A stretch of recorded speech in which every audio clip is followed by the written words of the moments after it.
Behind me is the most important car in the world. Why is that? Well, the Toyota Corolla is the most sold car and also in many rankings the most reliable car in the world. And when they facelift it, it affects millions of car buyers. So we're going to tell you all the details with Thomas and Autogefühl in 4K, full screen, full length.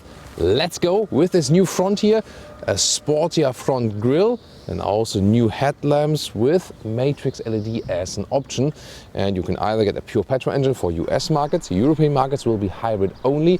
And then you can see here this blue backed Toyota logo indicating that this is the hybrid. A word about number plates, please. Well, I really envy the US states which do not require a front license plate. Just looks so much better on all the vehicles. You can really see the front grille, especially because front grille design has become so, large and impressive and so on. Well, in Europe we always have them in the front, and the European headquarters of Toyota is placed in Belgium, and there they have the red number plates in the front. And I think that just looks weird. So sorry to our Belgian friends, but maybe you think that yourself when you're from Belgium, think like, hey, can't we get like nicer looking number plates in the front? So yeah, red for a front number plate. It's just like in your face, bro. Length is at 4.37 m or 172 inches. The hatch here with a shorter wheelbase than the sedan or the Estate. We have it here in Jupiter blue. I'm soon going to show you an ash gray Estate. Here we have 18-inch wheels as well, so the high trim. Pretty cool styling indeed. It looks already sporty if you even don't have this new GR Sport trim, which will be on the Estate.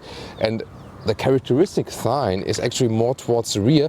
When you look at it from the side profile, it's shorter in the top part, longer in the rear, maybe like a yacht or a cruise ship, this design detail. In the rear you get these samurai cut tail lamps. There you see that Lexus and Toyota design definitely play together, and it's such a sculptural rear actually. It looks really unique, but the disadvantage is because of this small area right here and the big here, you do lose trunk space. We'll also see that very soon. However, by this tablet area here, you can see that they have this beautiful effect that the Corolla and the hybrid logo actually, they mirror themselves in the vehicle. Very peculiar effect. Yeah, this here is the channel of the details. In this facelift, you now get this sportier contrasting lower bumper as well. Next to the hatch version in the US, for example, while the sedan is being sold, and in Europe we have the Estate, the Touring Sports as the longer model at 4.65 m or 183 inches. So both sedan and Estate are around 30 centimeters or 10 inches approximately longer than the hatch. This here is also the new GR Sport, which is also available for the hatch. And the GR Sport adds more sportier accentuations, for example, this honeycomb style front grille and the lower black accentuations, also 18-inch wheels and also a sportier rear appearance. Now to the famous Autogefühl interior review, where we also check door closing sounds and so on. This is the key fob, nothing special, and the door closing sound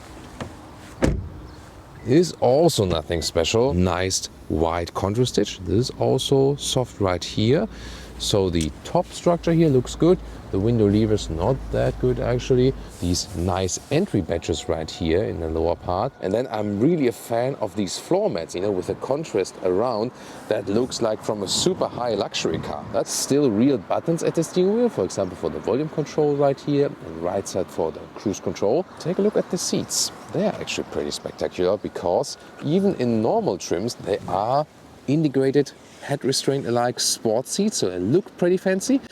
In this case here is fabric on the inside. Base seats will have full fabric. Higher trims here, for example, with leather red on the outside. And these here in Heidelheim also some microfiber at the inside bolsters. Pretty beautiful.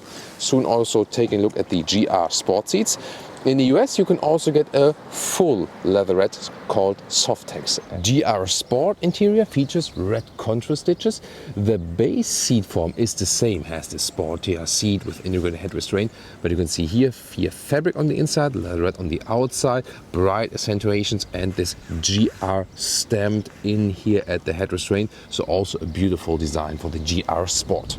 And red contour stitches, also a thing here for the GR Sport inside of the steering wheel and the rest of the cockpit, so a little bit more spice with this sporty trim. Seating position, surprisingly comfortable because with 189 or 6'2", to me this is a tiny vehicle, but I sit very, very well in here. Headroom wise, it works.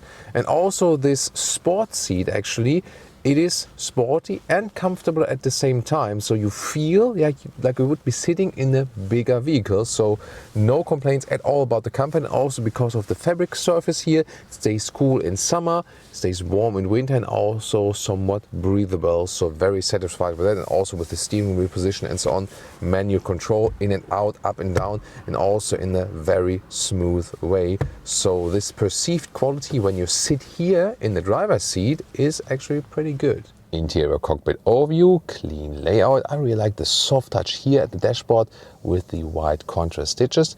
New screens, updated US models get 7-inch and 8-inch. European models here get now full glory.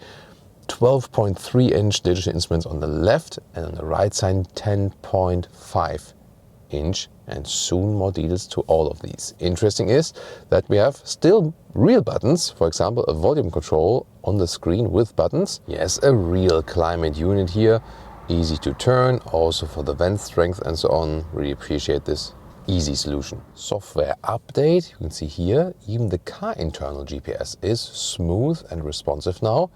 First time we would actually use it in Toyota. That's actually pretty cool. And what's also interesting that you can set the display brightness. I at the moment set the dark mode, but you can also have it automatic. That's the light or the dark mode.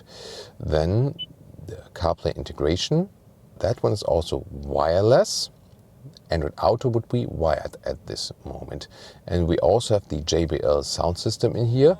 And this actually delivering a very decent sound for this vehicle, maybe also because of this acoustic area here in the front. And rear view camera, this is also kind of disappointing, bad resolution and also somewhat colorless.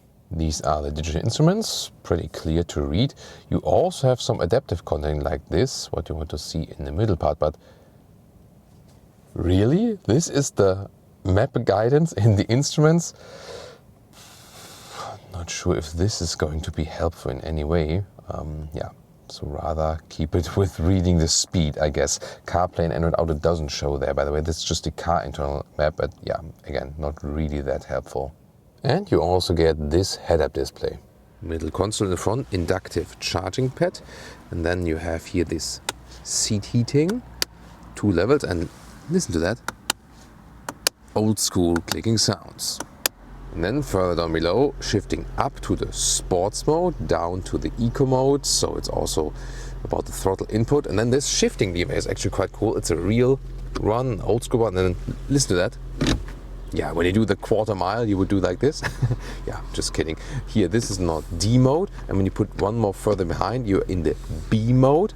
And the B mode is actually when you're going downhill for a longer time, that engine brake is on, that you don't kind of like overcharge the battery in a way. Disappointing in this interior, the cup holders, the material, and also non-adaptive, and also this middle armrest here. It's just loosely attached, and yeah, that is really, I mean, this is a high trim interior, like an XSE in the US. It's called Lounge in Germany, for example. But yeah, the only thing is you have a lot of space here, USB-C charger and 12-volt power supply. And rear seating in the hatch. Remember, the hatch has shorter wheelbase than the sedan or the estate, and it means, well, headroom is okay. Yeah, I do touch the seating with my hair, but that's fine actually. And also the bench here is long enough and it's actually quite comfortable to sit on. But legroom just does not work. You can see here, I don't fit in here when I'm also driving, and see here this cool, comfortable, sporty-like seats. They are very voluminous and therefore also limit rear legroom. So rear legroom is probably the thing that this vehicle does not have. Now to the trunk here, manual opening, and it's really light hatch. It's actually fun to open it. 360 liters would be 310 liters with the 2-liter hybrid actually. So this one here is a little bit bigger volume-wise. And you have here this sill. It will be different in the estate version where you have no loading sill. Soon going to show you that. And the length in the hatch is about 75 centimeters, or yeah, between 29 and 30 inches. And the width here between the wheel arches in the where the seats go, it's more like 95 centimeters, 37 inches. It's just longer here in the very back part. So yeah, it's a small hatch, so you're always somewhat limited in the trunk. But here you can fold the seats. There is this step then here. The total length here, when I fold the seat, 150 meters or 59 inches. Now the rear interior of the Touring Sports, the Estate, is also similar for the sedan because they have longer wheelbase, and that means here I can sit behind myself in the rear, so that works barely. I mean, it's close, yes, but in hatch, you know, it was like here, it wasn't working at all. And of course, the big difference, Touring Sports here, the Estate, electric hatch, and then this vast area we can see right here. And I'm really impressed by the build quality of details now by Toyota. For example, here, this top cover has rails on the side, and you press it like this. Wow, that is, as we know from premium vehicles. So the hatch was ending right here at 75 centimeters or like 29, 30 inches right here. That is where the hatch trunk is ending. And now here we have this longer, and that is like a meter or 40 inches. And the height here is at 65 centimeters or 26 inches. And folding everything here, really flat, and the total length then to the front seat, almost 180 millimeters or 71 inches. And look at that beautiful integration of the trunk light here. It's on both sides actually. Segmented kind of LED, that's well done. Depending on the market, you also get non-hybrids. For example, the US hatch is pure petrol only, and you get the hybrid with the sedan. But the European market is all about the hybrids now with the Corolla, and major upgrade, now the 5th generation hybrid. That means lithium-ion battery now, higher capacity, better performance, at the same time lower consumption, and also more efficiency in the whole system, also for the pure combustion engine part. There are two versions. The 2-liter hybrid has been upgraded and now at 7.5 seconds in the acceleration figure, so half a second quicker. And the 1.8 hybrid, which we have here today, an even more major upgrade, now at 9.2 seconds in the acceleration figure, and that means almost 2 seconds quicker indeed.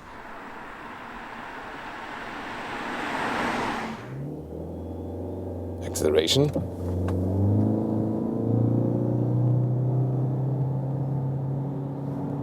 That was 0 to 70 kilometers an hour, and you might have heard that it was not as bad as from the sound if you compare it to the previous hybrid gen, this being the 5th gen.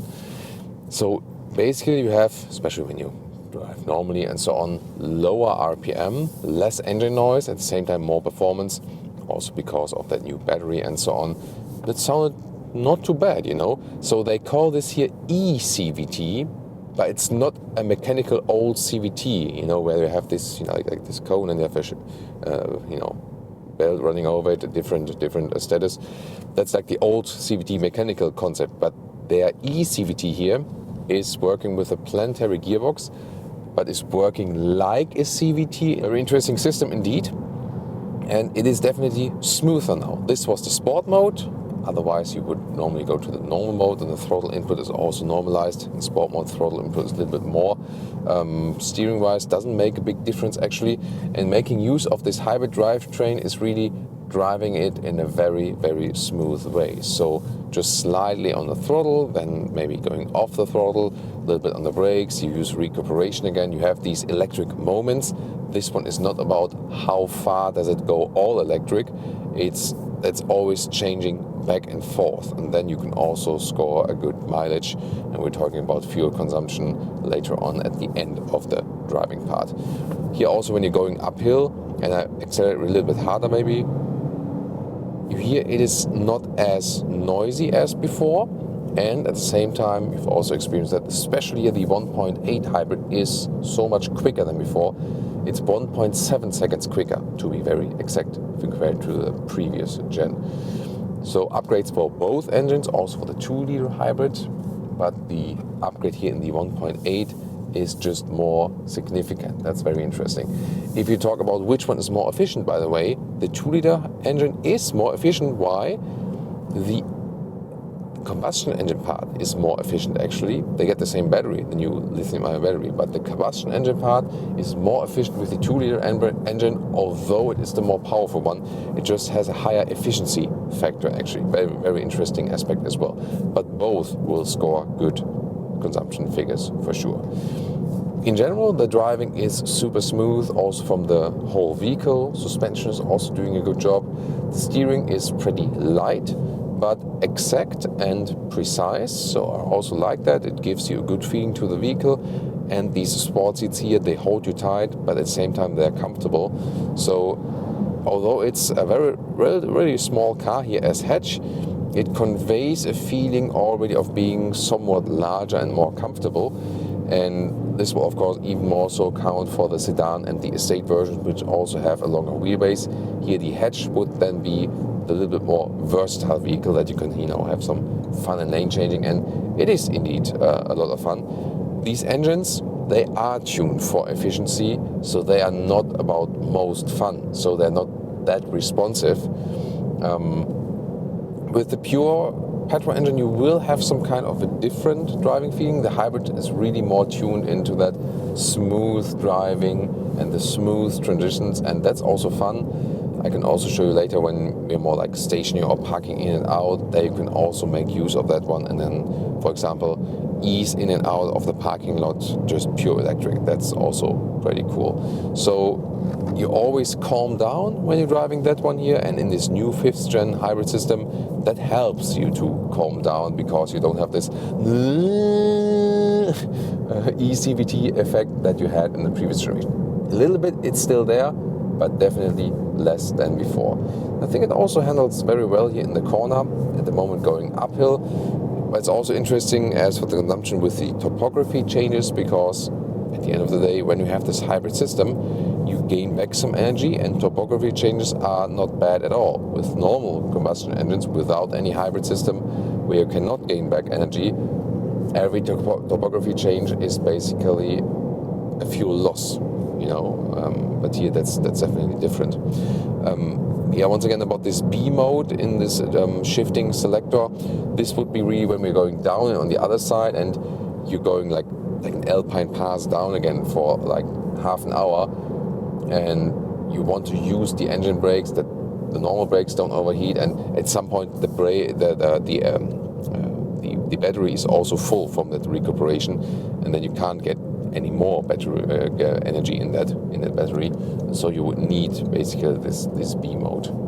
I also think it's really cool how here the drive modes, they change here with the visualization, normal and sport goes red and so on. That's actually a very nice effect to give you some more emotion, character, and also these new digital instruments here, they help you with that as well. You can also set the cruise control here at the right side, different modes depending on what you want to have. For example, you can also activate the active lane keeping assist. Let's see how that one turns out. Here you can see it follows this slight bend, actually also in a smooth way. Then the distance to the truck in front of me is being kept, not too intrusive. LTA unavailable soon says here, because it wants me to take control of the steering wheel, but that was here like for show purposes. So that was actually quite smooth. And here we can also accelerate up the hill then now. Yeah, there you hear this effect a little bit, but again, it's not too hard actually. Now a little bit fast into the corner. Yeah, there is where the hatch is actually a lot of fun. Pretty cool. So, and also when you go like a little bit left and right. The only thing is that sometimes the steering is a little bit too light for me. That's probably for comfort reasons, that they want to have it easy when parking in and out. But when sporty driving, it could give you a little bit more feedback, I think. But it's not too bad overall. And again, there's no dead zone area, so you have feeling and control over the car basically all the time. And we have very nice curvy roads here, and it is really a lot of fun. So especially because of that sporty seating position. Let me just try once again with the eco mode and the steering. Normal mode, sport mode. No, there's not really a feeling I would have in the difference. Normal mode, sport mode, it's more about like how fast the RPMs pick up, how quick the throttle input is. That is then the main difference then here. Is this 1.8 hybrid enough, or do you have to go for the 2-liter engine? So far I would have said yes, the 1.8 was just too slow. Now with this power upgrade, I think you can also very well go with that one. It's more about the entry price then, definitely, if you want to save money there. Since the 2-liter engine is a little bit more fuel saving, it won't be a big difference, but a little bit more, you can also argue that on the long run, it might be better to go for the 2-liter engine. And also, if you think about resale value, the 2-liter engine might make more sense. So both are definitely attractive now with these new acceleration figures. If you have the initial money, or if the leasing rate isn't that different, go for the 2-liter engine. More displacement is usually pretty helpful, and when it's also more efficient, you might also get back the money then over time if you drive it for a very, very longer period of time or so on. But if you want to keep the entry price low, then this 1.8 engine is now in this new generation here also absolutely fine. Remember, all these cars have front-wheel drive, so also when you go for the normal non-hybrid engine, for example in the US hatch will be front-wheel drive, then you won't have this hybrid effect, but you still will have, if you really hammer the throttle, rather an understeering effect because of the front-wheel drive. But it doesn't have too much power, so that won't be the most crucial effect. As for the roundabout visibility, we had this very, screaming out design, and for that it's actually quite decent. The B pillar is pretty big, therefore we also have these blind spot monitors that help you when cars are overtaking. But to the rear, it's surprisingly good actually. So good view to the rear because of this huge rear mirror. And difference than sedan and estate, they are somewhat different in driving, not too big and not too much.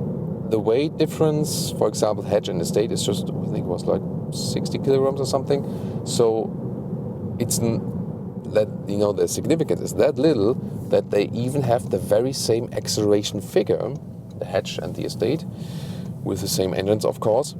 And the only thing you will notice is you have a longer wheelbase in sedan and estate, and that's why they will be a little bit more stable when running straight, give you a little bit more, let's say, motorway satisfaction, stability feeling. But then in the corners, the hatch will be a little bit more agile.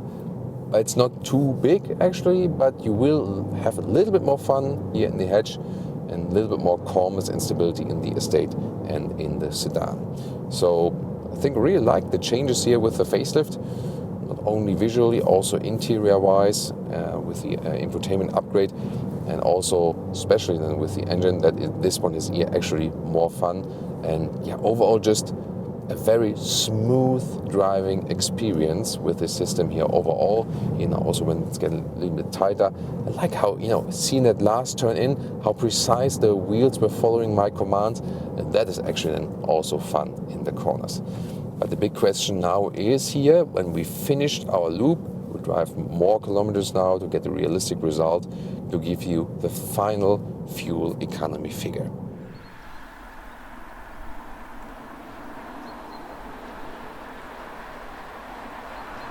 So the fuel economy here on our trip, around 5 liters on 100 kilometers, decent result. It's 47 mpg US, 56 mpg UK.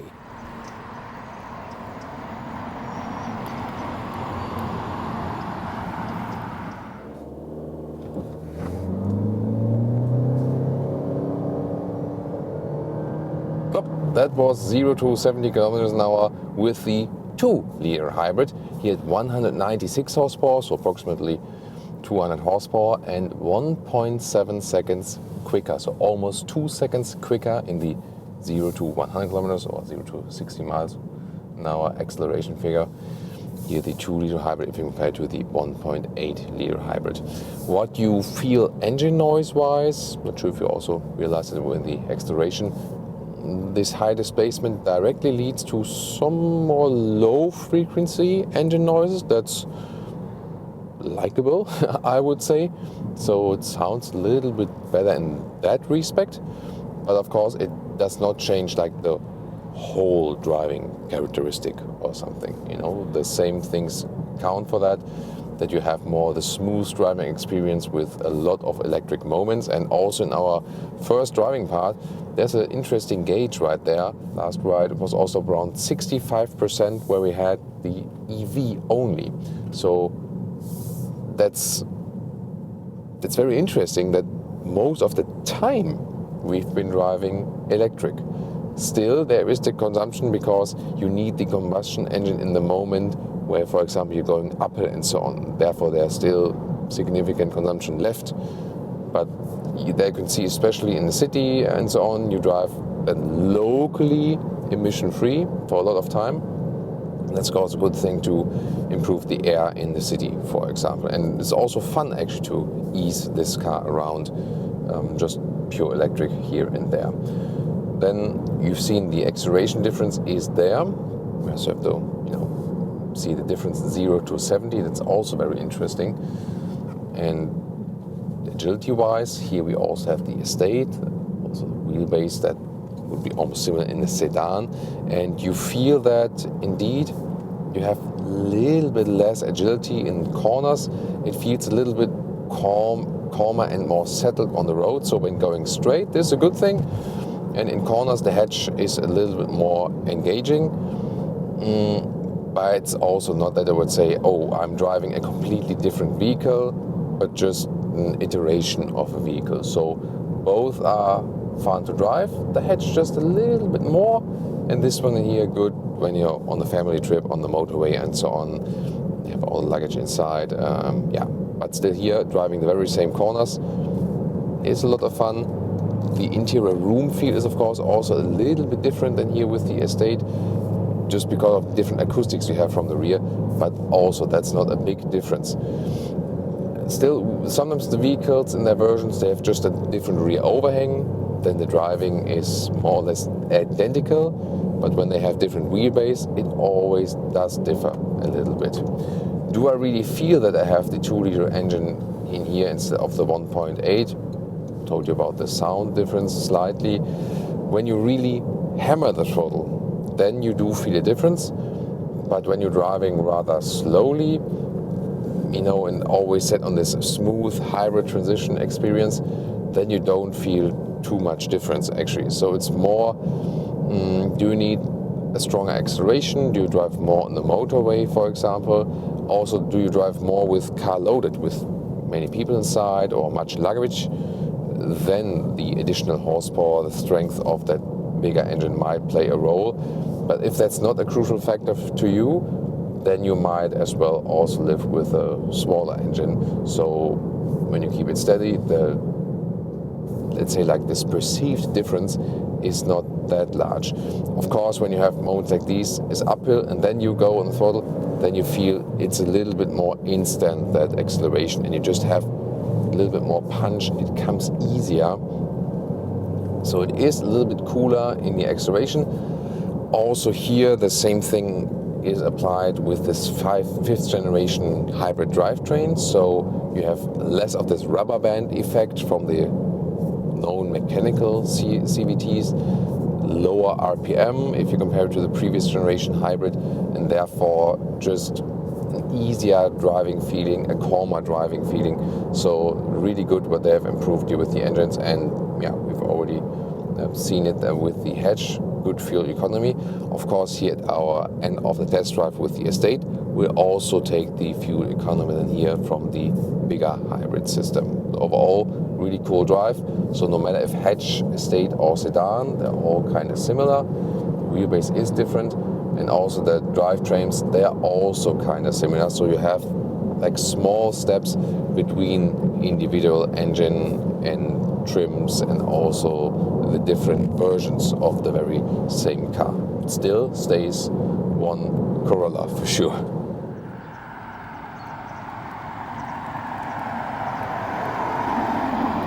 We could not replicate the route 100%, but more or less the same consumption here for the 2-liter hybrid, also around 5 liters on 1 kilometers, so 47 mpg US, 56 mpg UK.